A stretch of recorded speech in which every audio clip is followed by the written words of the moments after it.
एक plane crash और उसमें महाराष्ट्र की सियासत का एक बहुत बड़ा नाम और पूछे छूट गए ढेरों सवाल। तो आज हम इसी कहानी की परतें खोलेंगे, अजित पवार के प्लेन क्रैश की कहानी। इसमें फैक्ट्स क्या थे, दावे क्या किए जा रहे हैं और इन सब के बीच सच क्या हो सकता है। तारीख थी 28 जनवरी 2026।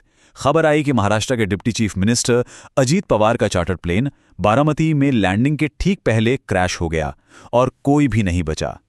ये वो हेडलाइन थी जिसने सच कहूं तो पूरे देश को हिला के रख दिया था। पर इस एक हेडलाइन के पीछे की कहानी क्या है? देखिए, ये कोई बहुत खास या असाधारण उड़ान नहीं थी। बिल्कुल एक routine political visit. Ajit Pawar को जिला परिषद चुनावों के लिए कुछ रैलियां करनी थीं। मतलब एक ऐसा सफर जो बस कुछ ही घंटों में खत्म हो जाना था, लेकिन वो उनका आखिरी सफर बन गया। तो उस प्लेन में अजित पवार के साथ कौन कौन था? उनके पीएसओ विदिप जाधव थे, फ्लाइट अटेंडेंट पिंकी माली और 2 pilots, pilot in command captain Sumit Kapoor और को पायलट कैप्टन शांभवी पाठक। कुल 5 लोग, 5 जिंदगियां, 5 कहानियां जो उस एक दिन अचानक हमेशा के लिए खत्म हो गई। अक्सर किसी भी प्लेन क्रैश की असल वजह उसके आखिरी कुछ मिनट में छुपी होती है। तो चलिए एक इन्वेस्टिगेटर की तरह हम भी उस प्लेन के आखिरी 26 मिनट की टाइमलाइन को समझने की कोशिश करते हैं। पता तो चले कि आखिर उस कॉकपिट के अंदर चल क्या रहा था। यह है उस फ्लाइट की आखिरी बातचीत का पूरा ब्यौरा। अब यहां एक चीज पर गौर कीजिए। लैंडिंग की 2 कोशिशें हुई। पहली बार सुबह के 8:40 पर पायलट कहते हैं रनवे नजर नहीं आ रहा, ठीक है। फिर दूसरी कोशिश में 8:42 पर वो पहले कहते हैं रनवे फिलहाल नजर नहीं आ रहा और फिर बस कुछ ही सेकंड्स के अंदर कहते हैं रनवे नजर आ रहा है। और इसके ठीक बाद सब खामोश हो गया। अच्छा, यहां एक और बहुत बड़ा फैक्टर था, वो ये कि बारामती एक अनकंट्रोल्ड एयरफील्ड है। अगर मैं इसे आसान भाषा में समझाऊं तो वहां कोई एयर ट्रैफिक कंट्रोल टावर यानी एटीसी नहीं है जो पायलट को लगातार गाइड करे। मतलब सारी की सारी जिम्मेदारी पायलट के कंधों पर थी, जो पहले से ही खराब मौसम और कम विजिबिलिटी से जूझ रहे थे। और मुश्किलें सिर्फ यहीं खत्म नहीं होती। बारामती का जो रनवे है वो एक टेबल टॉप रनवे है। इसका मतलब है एक पठार या पहाड़ी के ऊपर बना हुआ रनवे जिसके एक या दोनों तरफ सीधी गहरी खाई होती है। सोचिए, यहां गलती की कोई गुंजाइश ही नहीं होती। जरा सा आगे या पीछे हुए और सब खत्म। मंगलौर और कालीकट में हुए हादसे हमें याद दिलाते हैं कि ये रनवे कितने खतरनाक हो सकते हैं। जैसे ही हादसे की खबर आई तो सिर्फ मलबा नहीं मिला, उसके साथ ही मिला सवालों और अटकलों का एक पूरा तूफान।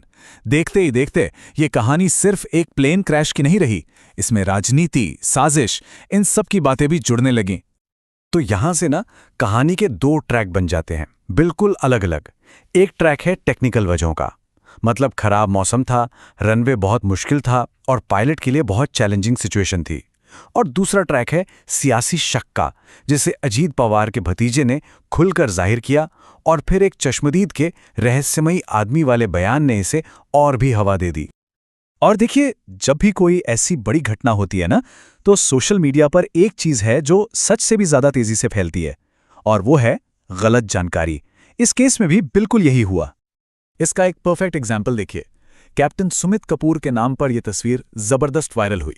कई न्यूज चैनलों ने भी इसे दिखा दिया, लेकिन बाद में जब इंडिया टुडे ने फैक्ट चेक किया तो पता चला कि यह तस्वीर तो असल में कैप्टन साहिल मदान की है, जिनका इस हादसे से दूर दूर तक कोई लेना देना नहीं था। यह बस एक छोटा सा उदाहरण है ये दिखाने के लिए कि कितनी आसानी से गलत जानकारी को सच बनाकर फैलाया जा सकता है। चलिए अब एक काम करते हैं, इस एक हादसे से थोड़ा जूम आउट करते हैं और बड़ी पिक्चर को देखते हैं। सवाल यह है कि क्या यह कहानी सिर्फ एक पायलट, एक प्लेन और खराब मौसम की है, या फिर भारत के पूरे एविएशन सिस्टम में ही कोई गहरी दरार है जिसके बारे में हमें पता नहीं? ये जो लाइनें हैं ना, ये किसी अखबार की हेडलाइन नहीं है। ये इस हादसे से बस कुछ महीने पहले अगस्त 2025 में आई एक पार्लियामेंट्री कमेटी की रिपोर्ट का हिस्सा है। मतलब साफ है, चेतावनी बहुत पहले ही दे दी गई थी। रिपोर्ट ने साफ साफ कहा था कि इंडिया का एविएशन सेक्टर जितनी तेजी से आगे बढ़ रहा है, सेफ्टी पर उतना ध्यान नहीं दिया जा रहा है। और जरा देखिए इस पैनल ने किन खतरों के बारे में चेताया था। उन्होंने कहा था कि प्राइवेट चार्टर प्लेन्स की सेफ्टी चेकिंग ठीक से नहीं हो रही। जो रेगुलेटर है, डीजीसीए, उस पर काम का बोझ बहुत ज्यादा है और छोटे एयरपोर्ट्स पर मॉडर्न सिस्टम की भारी कमी है। अब सोचिए, ये सारी बातें अजित पवार के क्रैश वाले हालात से कितनी सीधी सीधी जाकर जुड़ जाती हैं। तो अब एक बहुत जरूरी सवाल उठता है कि भाई अगर ब्लैक बॉक्स मिल गया है तो फिर जवाब क्यों नहीं मिल रहे। हमें और आपको यही लगता है ना कि ये किसी पेन ड्राइव जैसा होगा, बस कंप्यूटर में लगाया और सारी कहानी सामने आ गई। पर असलियत इससे कहीं ज्यादा कॉम्प्लिकेटेड है। इन्वेस्टिगेटर्स के पास ब्लैक बॉक्स तो पहुंच चुका है, लेकिन उससे डेटा निकालना एक बहुत बहुत मुश्किल और लंबा काम है। तो चलिए एक बार समझते हैं कि ये प्रोसेस असल में होता कैसे है। देखिए, ये कोई कॉपी पेस्ट का काम नहीं है, इसे आप एक तरह की फॉरेंसिक सर्जरी समझिए। सबसे पहले तो ये जान लीजिए कि इसमें कोई ऑडियो या वीडियो फाइल नहीं होती। सारा डेटा 0 और 1 यानी बाइनरी कोड में होता है। इस कोड को पढ़ने के लिए एक खास सॉफ्टवेयर चाहिए होता है। फिर इसके दो हिस्से होते हैं, एक फ्लाइट डेटा रिकॉर्डर यानी FDR और दूसरा कॉकपिट वॉइस रिकॉर्डर CVR। इन दोनों के डेटा को सेकंड बाय सेकंड सिंक किया जाता है, तब जाकर पूरी तस्वीर साफ होती है। वैसे तो ब्लैक बॉक्स को बहुत ही मजबूत बनाया जाता है, इतना कि वो 3400 जी फोर्स तक का झटका झेल सकता है। ये इतनी जबरदस्त ताकत है कि कोई इंसान इसे एक पल भी नहीं झेल सकता। लेकिन जब क्रैश बहुत ही भयानक हो तो कभी-कभी ये मजबूत बक्सा भी डैमेज हो सकता है। और अगर हम दुनिया भर के दूसरे बड़े हादसों पर नजर डालें तो पता चलता है कि लंबी जांच होना कोई नई बात नहीं है। बास्केटबॉल लेजेंड कोबे ब्रायंट के हेलीकॉप्टर क्रैश की रिपोर्ट आने में 13 महीने लग गए थे। एयर एशिया क्रैश की रिपोर्ट में 12 महीने। ऐसा इसलिए क्योंकि जल्दबाजी में दिया गया कोई भी जवाब अक्सर गलत होता है और सही जवाब तक पहुंचने में वक्त लगता है। और हां, जानकारी को तब तक रोक कर रखने की एक और बहुत बड़ी वजह है। कहते हैं ना, आधा सच पूरे झूठ से ज्यादा खतरनाक होता है।